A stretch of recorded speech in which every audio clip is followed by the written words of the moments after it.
Question 32, this is from quadratic equations. It's a word problem. This question has got two internal choices. We're going to have video solutions for both these choices in the same video. Let's get started with the first part. We'll call it 32A. To fill a swimming pool, two pipes are used. If the pipe of larger diameter is used for 4 hours and the pipe of smaller diameter is used for 9 hours. So the larger one is used for 4 hours, smaller one is used for 9 hours. Only half the pool can be filled, right? So they use for 4 and 9, larger 4, smaller 9, half the pool is filled. Find how long would it take for each pipe to fill the pool separately. Larger alone, how long will it take to fill? Smaller alone, how long will it take to fill? If the smaller diameter takes 10 hours more than the pipe of the larger diameter to fill the tank. We're going to assign only one variable. Larger pipe, larger diameter pipe. Let us say it takes T hours all by itself to fill the swimming pool. The smaller one takes 10 more hours. So if the larger one took T hours, let's say it took 5 hours. The smaller one is going to take 5 plus 10, 15 hours. The larger one is taking T hours as per our assignment of the variable. Therefore, the smaller one is going to take T plus 10 hours. If the larger pipe took T hours to fill that pool, in 1 hour, it will fill 1 by T of the pool. The smaller pipe in 1 hour will fill 1 by T plus 10th of the pool. So if this is, let's say, 15 hours, 1/15th of the pool gets filled every hour. If this is 25 hours, 1 by 25th of the pool gets filled every hour. Now for how long is the larger pipe used? We know that the larger pipe is used for 4 hours. So 4 hours larger pipe, 9 hours smaller pipe. What do we get when these two are filling? And so 4 hours of larger and 9 hours of smaller will result in half the pool being filled. In 1 hour, the larger pipe fills 1 by T of the pool. So in 4 hours, it will fill 4 into 1 by T of the pool. The smaller pipe in 1 hour fills 1 by T plus 10th of the pool. In 9 hours, it's going to fill 9 into 1 by T plus 10th of the pool. So 4 hours of larger pipe, 9 hours of smaller pipe. Together, we have half a pool with us. All we have to find out is the value of T, which is the time taken by the larger pipe. Add 10 to it, we'll find the time taken by the smaller pipe. One equation, one variable. Let's solve for this. So this is 4 upon T plus 9 upon T plus 10 is equal to a 1 by 2. T times T plus 10 is the common denominator. T times T plus 10. So we'll have a 4T plus 40, 4 times of T plus 10 plus 9T is equal to 1 by 2. 4 plus 9 is a 13. We'll cross multiply this 2. So it's going to become 13T plus 40 is equal to this entire term. Let's cross multiply and expand it as we write it. T square plus 10T is what we'll have. So this is going to be a 26T plus 80. So 26T plus 80, 26T plus 80 is equal to T square plus 10T. Take all terms to one side. T square minus 16T minus 80 is equal to 0. Product is minus 80, sum is minus 16. 20 times 4 is equal to 80. So minus 20 plus 4 is how this is going to break. So this is, we're splitting the middle term as T square minus 20T plus 4T minus 80 is equal to 0. Take T as a term common from the first and second part. So T minus 20 is what we'll have. Take 4 as a part common from the third and fourth part. T minus 20 is what we'll have. So it will result in T minus 20 times T plus 4.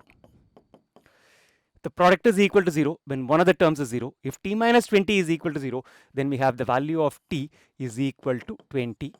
If T plus 4 is equal to 0, we have the value of T to be equal to minus 4. Time taken to fill the tank can never be a negative number. So T cannot be minus 4. T is equal to 20. What is T? The time taken by the larger pipe.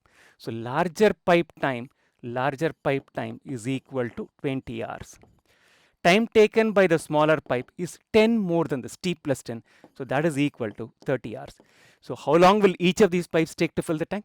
Larger pipe alone will take 20 hours. Smaller pipe alone will take 30 hours. This is part 2, the internal choice for this question. Let's take a look at this question.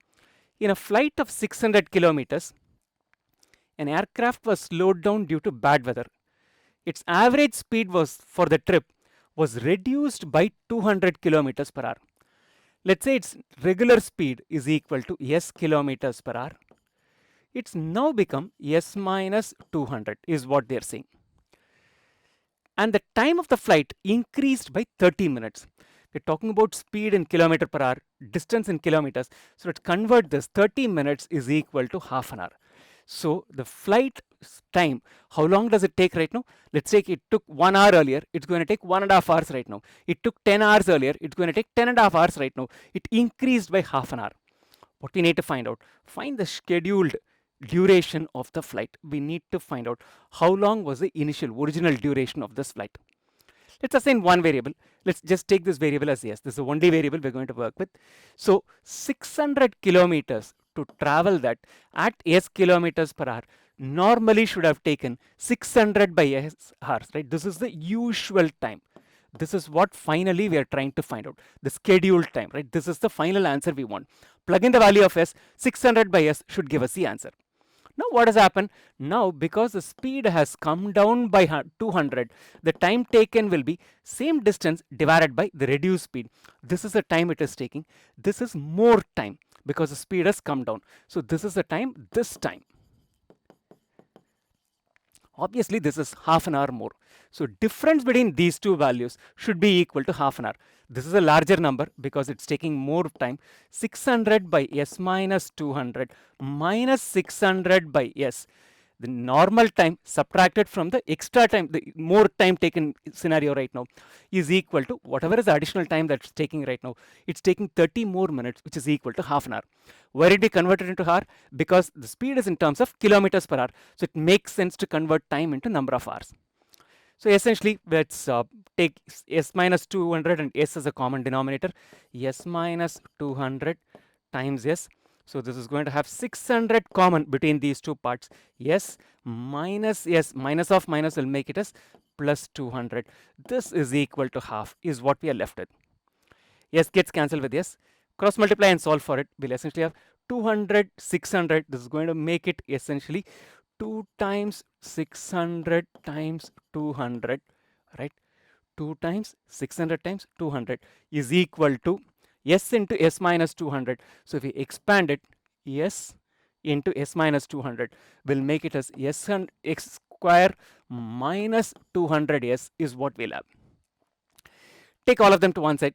S square minus 200s minus, this is a 12 into 2, 24, and then we have 4 zeros following it, right? So what does that translate to? This is 240, 2,400, 24,000, 2,40,000 is what we have. 2,40,000 is the product. The sum is equal to 200. 600 into 400 is essentially going to basically pan out to be that, right? 600 into 400. So 600 minus 400 is a 200. We'll make it as minus 600 and plus 400. Therefore, we get a minus 200. So s square minus 600s plus 400s minus 2,40,000 is equal to 0. S is common between these two terms. S minus 600. 400 is a term common between the third and fourth part. Will again give us as s minus 600 equals 0. So s minus 600 into s plus 400 is equal to 0. So s is either equal to 600 or s is equal to minus 400, right? Speeds cannot be negative. So this is ruled out. Do we have to find out the scheduled speed, the usual speed, which is s? No. We'll have to find out the scheduled time. Time taken normally is equal to 600 by s, which is 600 by 600, which is equal to 1 hour. The flight usually takes 1 hour. Today it has taken an hour and a half. Before you leave, I want you to do two things. One, sign up at online.maxtute.com to get started with CBSE Class 10 Math online tuitions. It takes all of 5 minutes and less than 3 steps to get started. So get it done today. And second thing, I want you to subscribe to this channel if you already haven't and turn on notifications so that you get notified every time a new video is uploaded. And also Spread the word about this channel to your friends and classmates.